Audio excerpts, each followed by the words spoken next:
जो हा दुर्लभ योगिया जनासी, उभासी देखिला पुंडलिकापासी. हरपले दुजेपण फिटला संदेह, निमाली वासना गेला देहभाव. विठेवरी उभा पंढरीचा राणा, सेना म्हणे बहु आवडतो मना. संत सेना महाराज या अभंगामधून पांडुरंगाला भेटण्यासाठी काय काय करावं लागतं आणि कोणता भक्त देवाला भेटू शकतो याचं वर्णन करतात. आणि देवाला भेटल्यानंतर कोणत्या गोष्टी आपल्याला प्राप्त होऊ शकतात हे सांगतात. जो सर्व देहभान विसरून असतो, ज्याला भेटण्यासाठी दुर्मिळातली दुर्मिळ गोष्ट करावी लागते आणि ती भेटणं सहज शक्य नाही.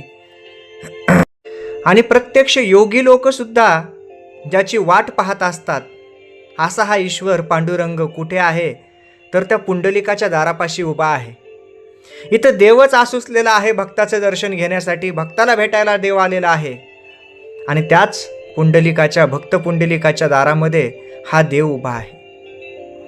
आपण अनेक गोष्टी करत असतो ह्या ईश्वराला प्राप्त करण्यासाठी, परंतु तो ईश्वर कोणत्याही वाईट प्रलोभनाला किंवा तुम्हाला सर्वत्र ओळखत असतो. त्याला कळतं तुम्ही खरंच कोण आहात, तुम्ही काय करत आहात.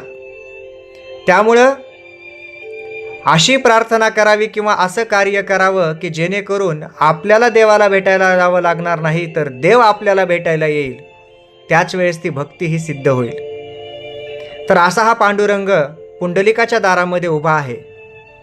हरपले दुजेपण म्हणजेच काय तर कसलाही दुजाभाव आता आमच्या मनामध्ये राहिला नाही. कसल्याही प्रकारची शंका उपस्थित करण्याची वेळ किंवा ती योग्यता समजा आमची राहिली नाही. आमच्या मनामध्ये आता कसलेच कोणतेच भाव नाही आहेत संदेह करण्याचे.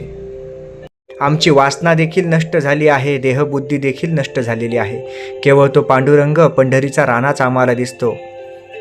हा कोणता पांडुरंग तर जो विठेवर उभा आहे, पंढरीचा पांडुरंग, पंढरीचा राणा. तो आमच्या मनाला खूप आवडतो, खूप भावतो. असं पांडुरंगाचं वर्णन आणि देवाच्या भक्तीची महिमा किंवा भक्तासाठी देव काय करत असतो याची कथा किंवा याचा एक अभंगरूपी मार्गदर्शन संत सेना महाराजांनी आपल्याला केलं आहे. जय जय रामकृष्ण हरी.